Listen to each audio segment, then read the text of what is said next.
आज के इस कार्यक्रम को अपनी उपस्थिति से गरिमा प्रदान कर रहे हम सबके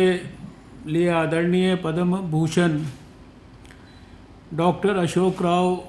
कुकड़े जी, बीजेपी के महाराष्ट्र मेडिकल सेल के अध्यक्ष डॉक्टर अजीत गोपचड़े जी, डॉक्टर स्मिता काले जी, डॉक्टर स्वप्निल मंत्रा जी, डॉक्टर राहुल कुलकर्णी जी, डॉक्टर मेघना चौगुले जी, डॉक्टर बाला साहब हरपाले जी, और जो मैंने कुछ नाम सुने हैं अभी जब डॉक्टर अजीत ने संबोधन किया, doctor Girish, doctor Prashant, doctor Madhuri, doctor Poonam, doctor Ujjwala, doctor I think Gauri, और मैंने जितना सुना डॉक्टर योगेश जोशी, और अभी बहुत सारे हमारे साथी हैं जो इस कार्यक्रम में जुड़े होंगे। उनके सबके नाम तो मुझे नहीं इस समय संज्ञान में है, लेकिन मैं हृदय से आप सबका अभिनंदन करता हूं, आप सबको धन्यवाद करता हूं कि मुझे आप सबके साथ आज मिलने का अवसर मिल रहा है। मैं केवल इतना कहना चाहता हूं कि मैं भी आप ही का एक साथी हूं। ना तो मैं इस बैठक में कोई केंद्रीय स्वास्थ्य मंत्री के रूप में भाग ले रहा हूं, मैं इस बैठक में आपके एक साथी के रूप में भाग ले रहा हूं जो भारतीय जनता पार्टी का आप ही की तरह एक साधारण कार्यकर्ता है और जो पिछले लगभग 51 साल से राष्ट्रीय स्वयंसेवक संघ का स्वयंसेवक है। और आप जिस बीजेपी के डॉक्टर सेल के सभी लोग सदस्य हैं, कन्वीनर हैं, स्टेट लेवल पर, रीजन लेवल पर जो आप जिम्मेदारी संभाल रहे हैं, लगभग 20 साल पहले 2001 में जब हमारे राष्ट्रीय अध्यक्ष श्री बंगारू लक्ष्मण जी बने थे, उस समय 2001 में मुझे बीजेपी के नेशनल कन्वीनर के रूप में डॉक्टर सेल का काम करने का मौका मिला था और देश भर में बहुत सारे स्थानों पर जाकर डॉक्टर सेल की यूनिट्स को स्थापित करना, उनको जो यूनिट्स स्थापित थी उनको लोगों को मिलना, ये सब कामों का मुझे उस समय अवसर मिला था और लगभग 2-2.5 साल तक वो सब मैंने काम किया। बाद में जब श्री जना कृष्णा मूर्ति जी राष्ट्रीय अध्यक्ष बने, उनके समय में भी ये जिम्मेदारी मेरे पास थी और फिर जब आदरणीय वेंकैया नायडू जी हमारे राष्ट्रीय अध्यक्ष बने, उस समय उनकी टीम में मुझे राष्ट्रीय उपाध्यक्ष के रूप में काम करने का मौका मिला। तो मेरा आपके साथ जो डॉक्टर सेल में जो संबंध है वो लगभग 20 साल से तो डायरेक्ट है और उसके पहले भी लगातार मेडिकल प्रोफेशन की विभिन्न संस्थाओं में जहाँ जहाँ हमारे डॉक्टरों के मिलन होते हैं, उन सब के अंदर मैंने किसी न किसी रूप में महत्वपूर्ण जिम्मेदारी निभाई है। लगभग 1 दशक जो मेडिकल कॉलेज में बिताया ग्रेजुएशन और पोस्ट ग्रेजुएशन करने के समय, उस समय कॉलेज में भी संघ की शाखा चलाई और बाद में फिर 1 दशक जो दिल्ली प्रांत में डॉक्टरों की राष्ट्रीय स्वयंसेवक संघ की शाखा चलती थी, उसको चलाने का दायित्व भी मेरे पास रहा। इस नाते आपको और आपके सबके साथ मेरा संबंध बहुत पुराना है। जो हम लोगों का संबंध मेडिकल एसोसिएशन और उसके कारण होता है वो तो अपनी जगह है ही। 25, 26, 27 साल पहले दिल्ली मेडिकल एसोसिएशन का मुझे अध्यक्ष रहने का भी सौभाग्य मिला। आप में से बहुत सारे लोगों को समय समय पर किसी न किसी फोरम पर अपने विचार परिवार में मिलने का भी मौका मिला है। हम सबका सौभाग्य है कि डॉक्टर अशोक राव जी आज हमारे बीच में हैं, और इस बात की भी खुशी है कि आपने बड़ा अपना कार्यक्रम बहुत ही व्यवस्थित रूप से इसको बनाया है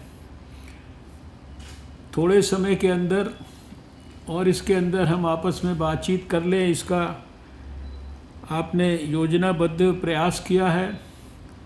मैं हृदय से आपको इसके लिए अभिनंदन करता हूँ। आप जानते हैं कि ये 2020 का वर्ष लगभग पूरा का पूरा हम सब का कोरोना के खिलाफ युद्ध को लड़ते लड़ते बीत गया है। 7 जनवरी को चाइना ने विश्व स्वास्थ्य संगठन को ये सूचित किया था कि उनके देश में कोई नए ऐसे कोरोना वायरस को वो देख रहे हैं जिसके कारण निमोनिया के केसेस हो रहे हैं, और ये एकदम नया है। और वो 7 जनवरी के समाचार के औपचारिक समाचार आने के बाद यहाँ इसी स्वास्थ्य मंत्रालय में, इसी निर्माण भवन में हमने 24 घंटे से भी कम समय के अंदर 8 जनवरी को ही अपनी पहली एक्सपर्ट्स की मीटिंग बुलाई थी। तो एक प्रकार से 8 जनवरी से लेकर और आज लगभग 24 अगस्त को हम जब बातचीत कर रहे हैं तो सारा देश कोरोना के खिलाफ जंग में अपने आप को झोंक चुका है। इस 8 महीने की लड़ाई के बहुत सारे पहलू रहे हैं, उनके विस्तार के चर्चा की मैं आवश्यकता आपके स्तर के डॉक्टरों के बीच में नहीं करना चाहता। आप सब जानते हैं कि किस प्रकार से भारत ने एक प्रीएम्प्टिव, प्रोएक्टिव और ग्रेडेड स्ट्रैटेजी अपनाकर समय से पहले आगे क्या हो सकता है उसकी हम लोगों ने कल्पना की, और उसके हिसाब से स्ट्रैटेजीज़ को बनाया। सारे देश को गाइडलाइंस हर प्रकार की दी, सारे देश को एडवाइजरीज हर प्रकार की दी, सारे स्वास्थ्य मंत्रालयों को देश के हर तरह से सपोर्ट किया। प्रधानमंत्री जी का निरंतर मार्गदर्शन रहा, और आपने देखा कि किस प्रकार से सारे देश में कम्युनिटी सर्वेलेंस एक्सट्रीम लेवल पर, कॉन्टैक्ट ट्रेसिंग्स एक्सट्रीम लेवल पर, अगर पॉइंट ऑफ एंट्री सर्वेलेंस था तो वो भी एक्सट्रीम लेवल पर, वो चाहे एयरपोर्ट्स हो, चाहे सी पोर्ट्स हो, चाहे वो बॉर्डर्स हों। और फिर जब पैंडेमिक की घोषणा हुई WHO के द्वारा मार्च के महीने में,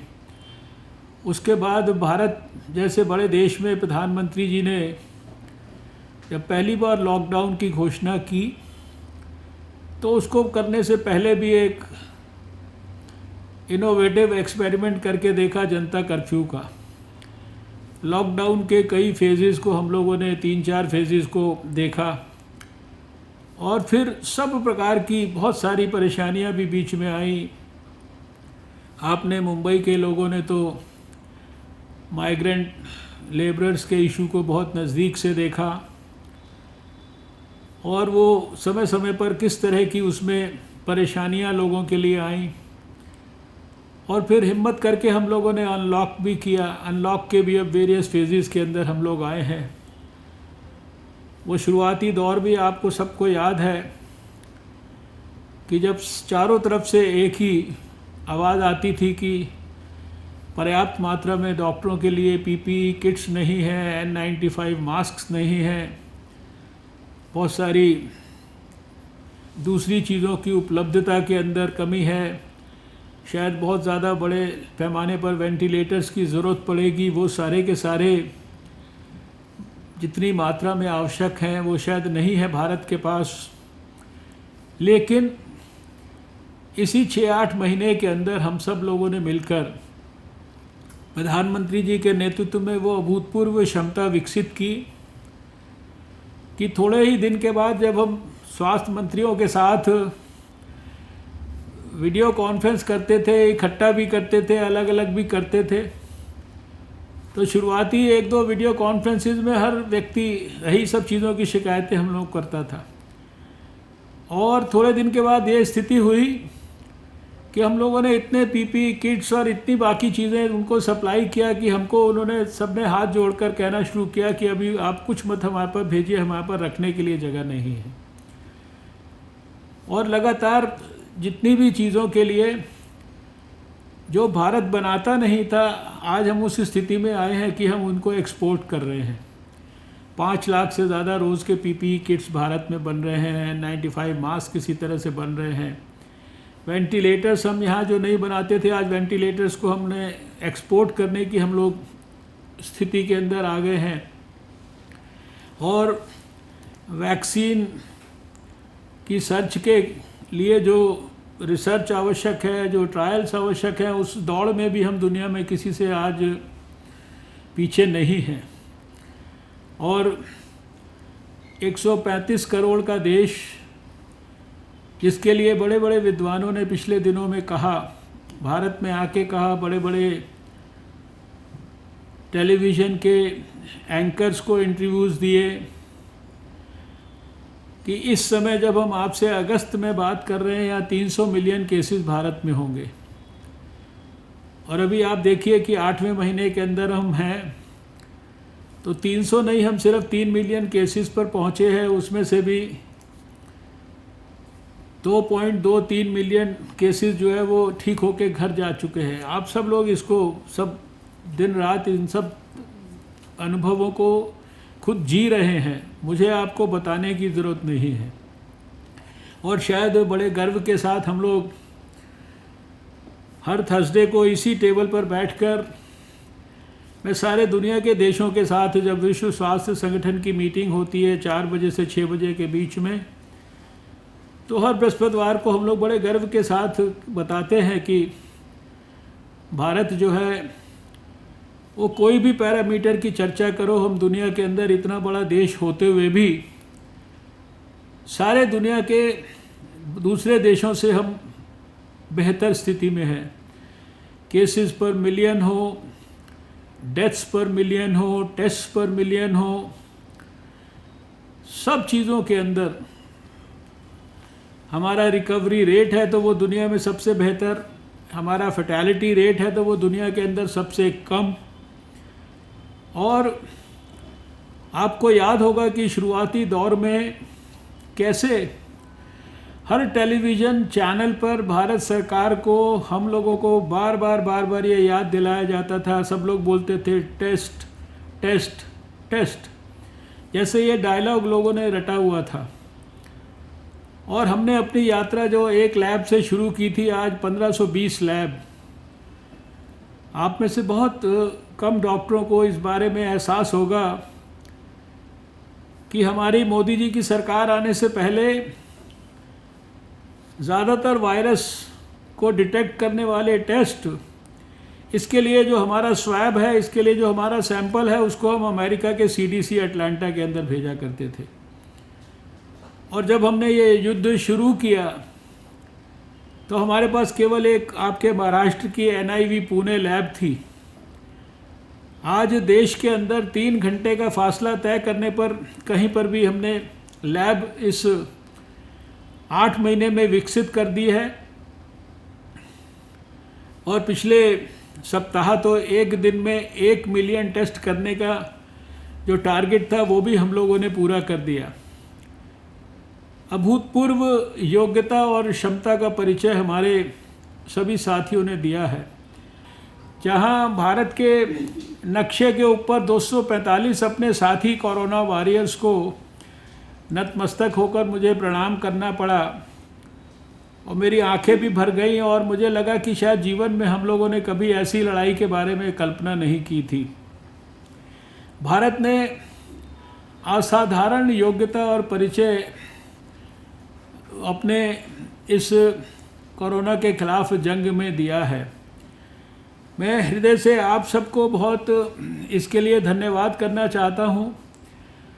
प्रधानमंत्री जी ने भी पहले ही दिन से जैसे ही ये विषय आया तुरंत उन्होंने अनेक प्रकार की योजनाओं को सामने रख दिया। शुरुआती दौर में ही 15,000 करोड़ रुपया सारे देश के अंदर सभी स्टेट गवर्नमेंट्स तक पहुंचाने के लिए इंतज़ाम कर दिया। कुछ ही दिनों के अंदर 1,70,000 करोड़ रुपए का गरीबों के कल्याण के लिए योजना बना दी और उसके बाद आपने देखा कि आत्मनिर्भर भारत के लिए 20 लाख करोड़ रुपए की योजना बना दी। इन सब योजनाओं के अंदर आने वाले समय के अंदर यद्यपि भारत ने अपनी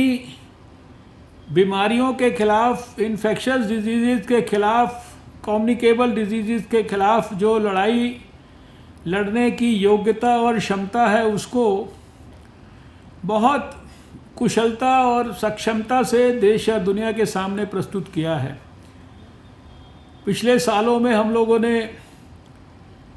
चेचक जैसी बीमारी, पोलियो जैसी बीमारी का सर्वनाश किया है। 2014 में मैं इसी मंत्रालय में था। भारत में हम लोगों ने इबोला को घुसने नहीं दिया।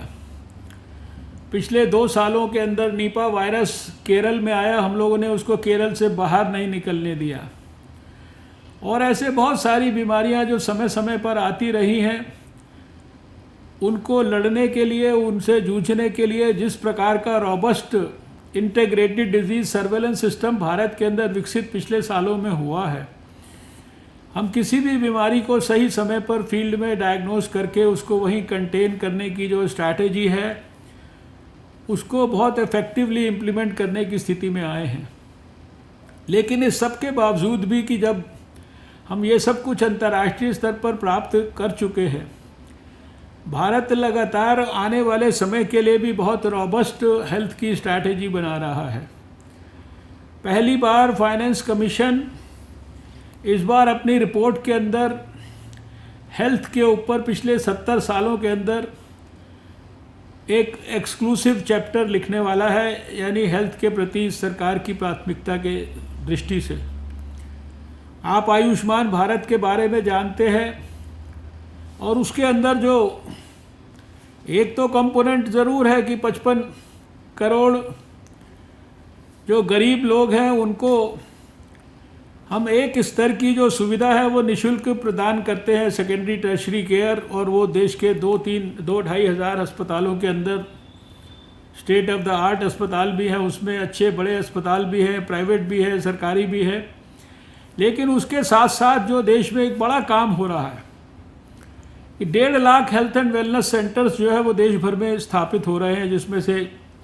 40 और 50 हज़ार के बीच में हम लोग ऑलरेडी कर चुके हैं। 31 दिसंबर 2022 तक 1.5 लाख करने वाले हैं।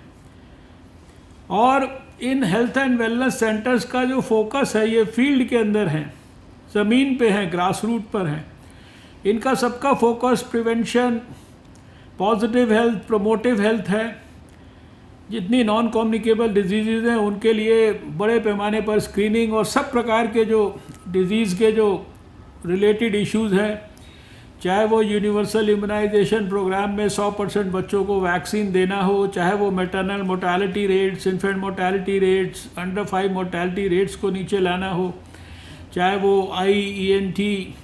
या मेंटल हेल्थ या दूसरी जितनी भी कैंसर, हाइपरटेंशन, डायबिटीज़, इनकी अर्ली डायग्नोसिस, ये सारे विषय है। तो अभी जो बात डॉक्टर अशोक राव जी ने रखी, मुझे सबसे ज़्यादा लगता है कि आने वाले समय में in health and wellness centres के अराउंड हमको छोटे छोटे सारे देश में स्वास्थ्य के जन आंदोलन विकसित करने पड़ेंगे। स्वास्थ्य प्रेमियों को, समाज के लोगों को, मेडिकल से जुड़े हुए लोगों को, वहाँ की स्वयंसेवी संस्थाओं को, इनको सबको जोड़कर, क्योंकि आप डॉक्टर होने के नाते ये अप्रिशिएट कर सकते हो कि हेल्थ में 70-80-90% तो प्रिवेंशन है। हेल्थ को अगर जीने का अंदाज़ हम लोगों को सिखा दें, लोगों को हम फिज़िकल एक्टिविटी करना सिखा दें, लोगों को ईट राइट सिखा दें, लोगों को योग करना सिखा दें, लोगों को मेडिटेशन करना सिखा दें, तो बहुत सारी बीमारियों से तो हम उनको वैसे ही मुक्ति दिला सकते हैं। तो आने वाले समय के अंदर जिस प्रकार के स्वास्थ्य के जन आंदोलन को हम लोग सब विकसित करने के बारे में सोच रहे हैं, उसमें हमारे ये जो डॉक्टर सेल की यूनिट्स हैं,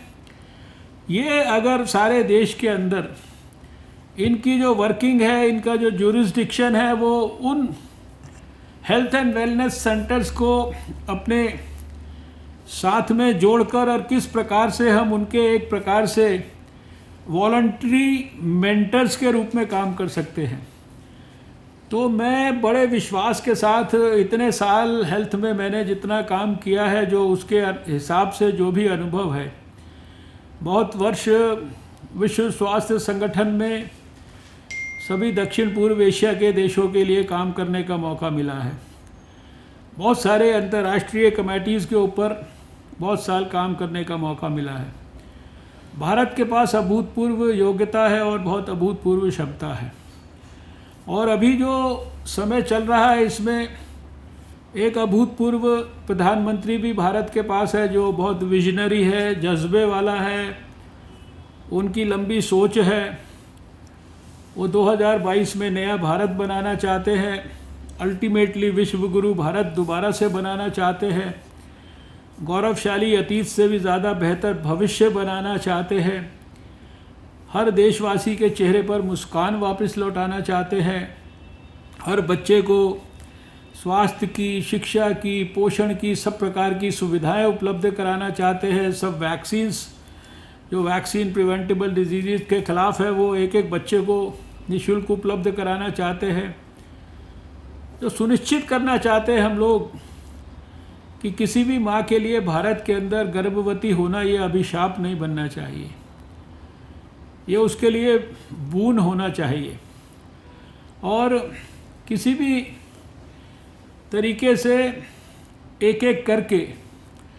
हम इस देश से बहुत सारी बीमारियों को जड़ से समाप्त करना चाहते हैं। आप जानते हैं कि दुनिया 2030 तक सोचती है, भारत 2025 तक टीबी को जड़ से समाप्त करना चाहता है। आप जानते हैं कि मीज़ल्स, रूबेला जैसी बीमारियों को हम लोग समाप्त करना चाहते हैं। लेप्रोसी के एलिमिनेशन प्रोग्राम के लिए, काला आज़ार के एलिमिनेशन प्रोग्राम के लिए बहुत बड़े पैमाने पर हम लोग काम कर रहे हैं। टेक्नोलॉजी का प्रयोग करके अपने मेडिकल सिस्टम्स को किस प्रकार से सुदृढ़ किया जा सकता है। प्रधानमंत्री जी चाहते हैं कि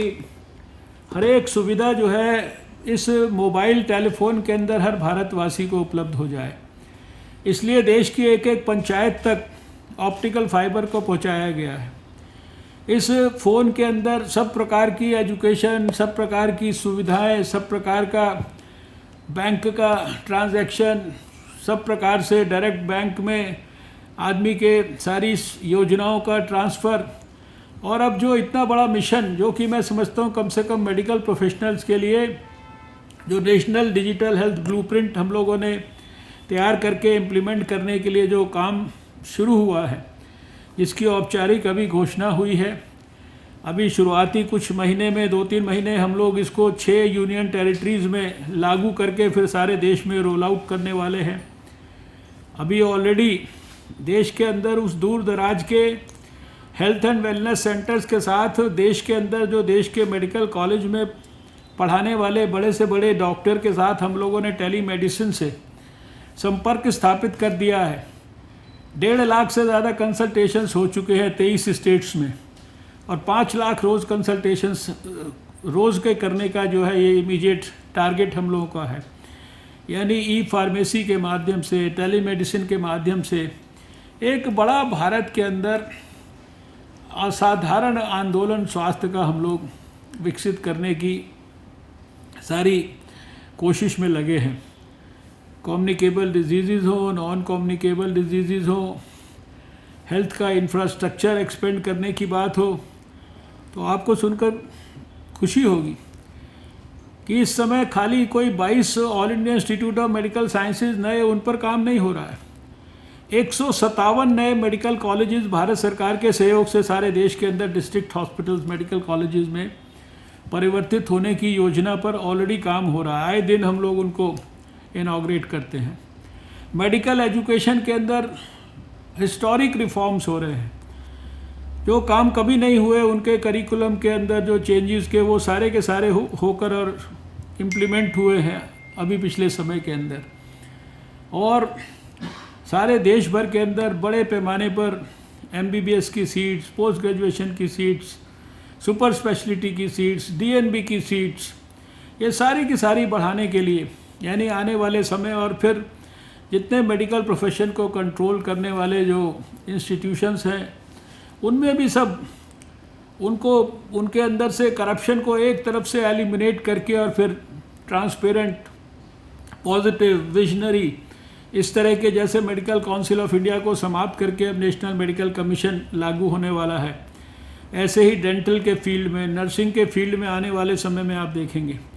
अभी एलाइड हेल्थ केयर प्रोफेशनल्स का बिल जो है आने वाले इसी सेशन में शायद भारत में इस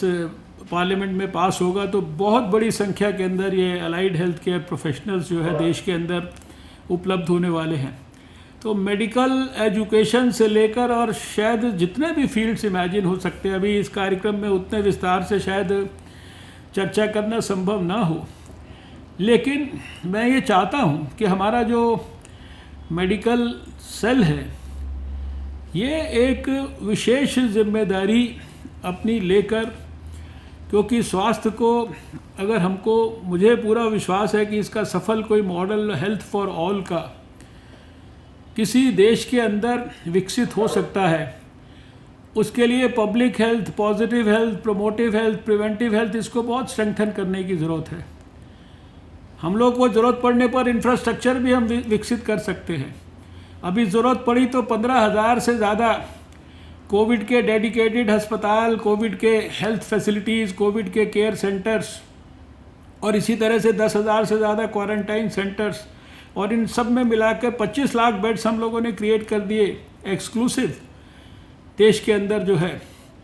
इंफ्रास्ट्रक्चर का नीचे तक एक्सपेंशन का बहुत कुछ हो रहा है,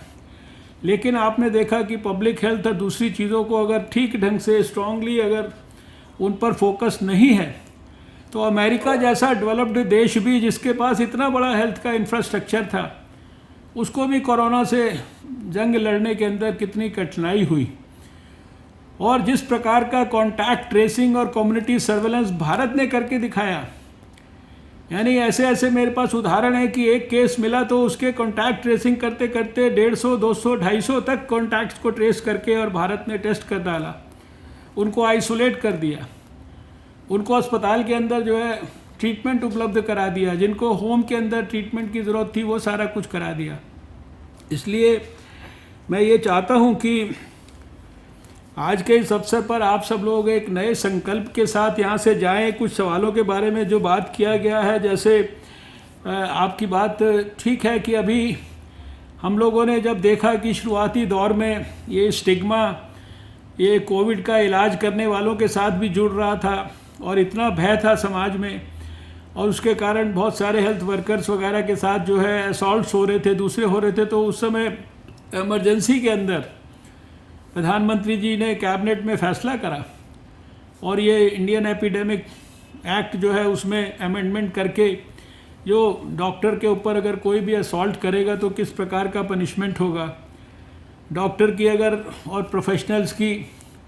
इस सारे के अंदर कोई अगर किसी भी प्रकार से दुर्भाग्यपूर्ण मृत्यु होगी तो 200 करोड़ से ऊपर की वो योजना है जिसको कि लागू किया सारे देश में। और जैसा कहा गया जल्दी, आप विश्वास नहीं कर सकते कि भारत सरकार नरेंद्र मोदी जी की कैबिनेट में ये हर हफ्ते चर्चा करती है, इसकी लिस्टें बनती हैं कि किस स्टेट से कितना परस्यू करके ऐसे लोगों की लिस्टें समय पर आ रही हैं कि नहीं आ रही हैं। उनको जो अभी आप लोगों ने किसी ने रेज़ किया कि भाई उनको जल्दी से उनका जो भी इंश्योरेंस का जो मनी है वो मिलना चाहिए, क्योंकि वो तो उनके जाने का कष्ट तो हम लोगों के लिए बहुत भयावह है। जो नॉन कोविड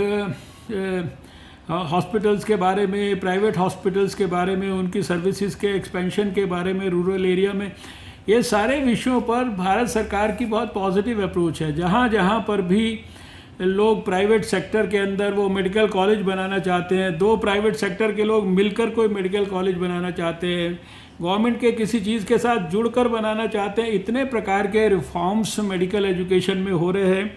उनका विस्तार से जो है कोई चर्चा करना अभी यहाँ पे संभव नहीं है। जितने जो सुपर स्पेशलिटी के कोर्सेज हैं, आप भी सब लोग जानते हैं कि उसका एक मैकेनिज़्म इतने वर्षों से डेवलप हुआ है कि हम MBBS करते हैं, इंटर्नशिप होता है, हाउस जॉब होता है, फिर हम MD मेडिसिन करते हैं, उसके बाद एक किसी विधा के अंदर हम जो है हम MD मेडिसिन करके मान लीजिए गैस्ट्रोएंटरोलॉजी में जाना है या किसी दूसरे हमने न्यूरोलॉजी में जाना है, किस में भी जाना है हम जा सकते हैं। तो ये शायद लॉ की तरह के कोर्सेज नहीं हो सकते कि 12th करने के बाद हमने सीधा 5 साल का लॉ का कोर्स कर दिया, ऐसा मेरा व्यक्तिगत मत है। लेकिन जो भी सुझाव वगैरह आपकी तरफ से, जो कुपोषित बच्चों के लिए बहुत डिटेल्ड प्रोग्राम है ये मैल न्यूट्रिशन के, पिछले समय में पोषण मिशन जो लॉन्च हुआ है, जो एनीमिया मुक्त भारत का जो काम हो रहा है, उसमें ये मिल्क बैंक वगैरह, तो ये छोटी छोटी चीज़ें हैं, ऐसी बहुत सारी चीज़ें हो रही हैं जो ऑलरेडी जो है काम हो रहे हैं। आयुष्मान भारत के अंदर ऑलरेडी 1 करोड़ 20 लाख से ज़्यादा लोगों को हम लोग जो है हेल्प दे चुके हैं। अभी आने वाले समय में, अल्टीमेटली आने वाले वर्षों में ये जो प्रोग्राम है, हमें हमारा लक्ष्य यूनिवर्सल हेल्थ केयर की तरफ बढ़ने का है। तो चारों तरफ से सारी चीज़ों को समेट के और कैसे सबके लिए यूनिवर्सल हेल्थ केयर उपलब्ध कराया जाए, इसमें जो भी और रिफॉर्म्स हैं और भी सजेशंस आप देना चाहते हैं, उन सारे सजेशंस को जो है हम लोग जो है इंक्लूड कर सकते हैं इसके अंदर। PPE किट्स वगैरह के बारे में तो मैं समझता हूँ अभी इतने प्रकार के अभी रिफॉर्म्स हुए हैं, इनको एसेंशियल कमोडिटीज़ वगैरह के अंदर शुरुआती दौर में जो है उस एक्ट को लागू कर दिया गया था, ताकि इनकी जो ब्लैक मार्केटिंग और ये सारी चीज़ें तो बहुत पहले बंद हो चुकी है। दंत चिकित्सकों के बारे में भी बहुत सारी जो जॉब की अपॉर्चुनिटीज़ वगैरह हैं और दूसरी चीज़ें हैं, उसके लिए बहुत तरह की स्कीम्स ऑलरेडी चल रही हैं। ऑलरेडी ओरल हेल्थ पॉलिसी जो है भारत सरकार ने पहली बार बनाई है अपनी, जो है इसी हमारे पिछले कार्यकाल के अंदर जो है, उसके बहुत सारे डायमेंशंस हैं। और आने वाले समय में जैसा पूछा गया, तो अभी पूरे ब्लॉक लेवल पर, यानी जो अभी ये लेबॉर्ट्रीज और इन सब बातों की चर्चा आपने इतनी सुनी, ब्लॉक लेवल पर डायग्नोस्टिक फैसिलिटीज़ देश में डेवलप हो, ब्लॉक लेवल पर इन्फेक्शस डिजीज़ के आइदर डेडिकेटेड अस्पताल या ऑलरेडी एग्जिस्टिंग अस्पतालों के अंदर उनके जो है औपचारिक जो है इन्फेक्शस डिजीज़ के ब्लॉक्स वगैरह, ये ऐसा बहुत बड़ा, यानी आज अगर मान लीजिए हमारे पास एक NIV पुणे है, तो ऐसे हम देश में क्या 5 उपलब्ध करा सकते हैं। इस तरह की कई चीज़ों के ऊपर आने वाले 5 वर्षों की जो हमारी योजनाएं हैं, उनके अंदर हमने अपने आत्मनिर्भर भारत के अंदर सब प्रकार के प्लान्स जो है उनको बनाकर रखा है।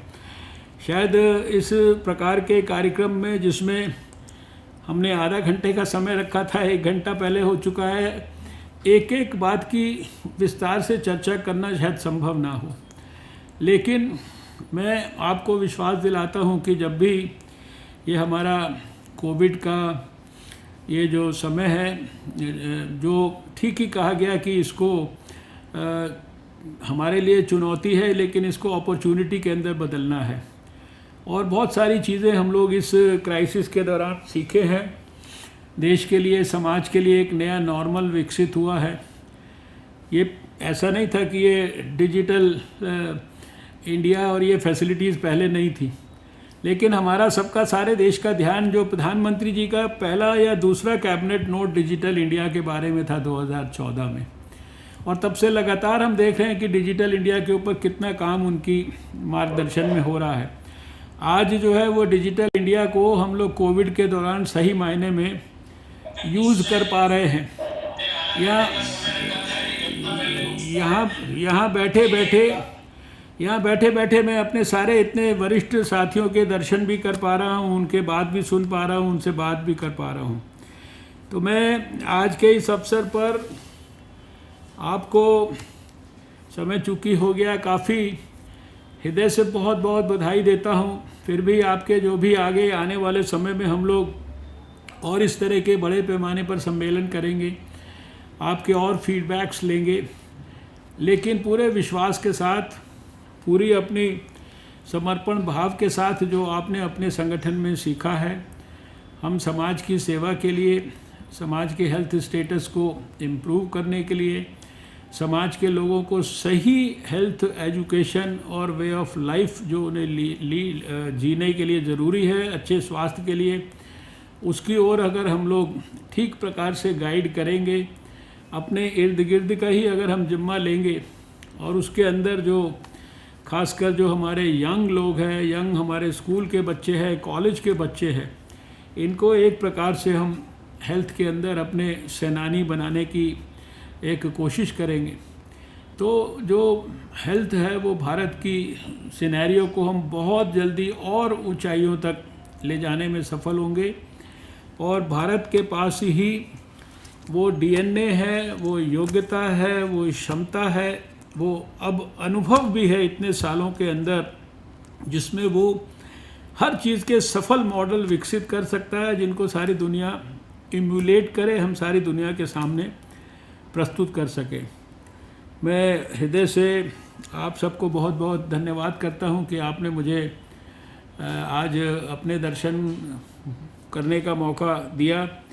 और पद्म भूषण डॉक्टर अशोक राव जी को भी मैं हृदय से, वो तो हम सब के अधिकारी हैं, वो पास्ट हो या प्रेजेंट हो, वो तो हमारे लिए माननीय क्षेत्रीय संघ चालक ही रहेंगे, तो उनका भी मैं हृदय से बहुत बहुत आभार व्यक्त करता हूं कि वो